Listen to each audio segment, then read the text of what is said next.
Olmuş bir möcüzədən danışacağım sizə. Olmuş bir hadisədən.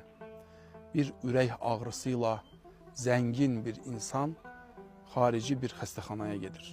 Xaricdəki xəstəxanada müayinə olunub çox ciddi bir ürək ağrısının, ürək xəstəliyinin olduğunu təsbit edir.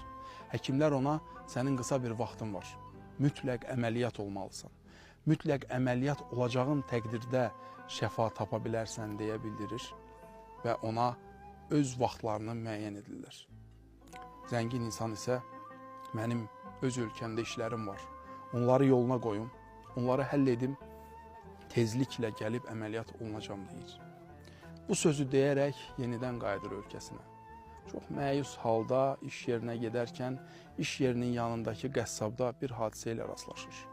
Qəssab ət doğrayır, insanlara ət satır, ətin qırıntılarını, tör-töküntülərini isə kənara atırdı. Bu tör-töküntüləri bir qadının yığdığını görür zəngin insan.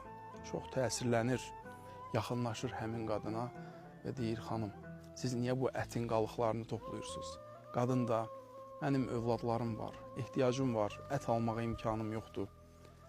Sağ olsun bu qəssab icazə verir, mən bu qalıqları toplayıram, öz övladlarımı aparıram deyir. Zəngin adam çox təsirlənir.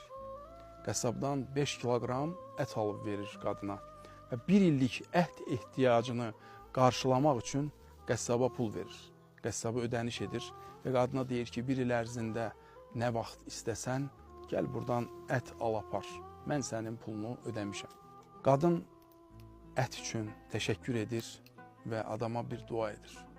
Deyir, əgər sənin bu dəqiqə nə müşkülün varsa, 2 əlimə Allaha açıb dua edirəm ki, sənin o müşkülünü həll etsin.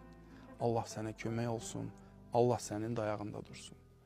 Adam iş yerinə gəlir, işlərini həll edir və bir neçə gün sonra yenidən xarici ölkəyə, həmin xəstəxanaya gəlir. Həkimlər əməliyyat üçün müayinəyə başlayanda çox maraqlı bir möcüzə ilə qarşılaşırlar. Ürəyindəki qüsur yox olmuşdu. Ərşə çəkilmişdi sanki. Və bu möcüzə qarşısında hər kəs anlamırdı. Elm aciz idi.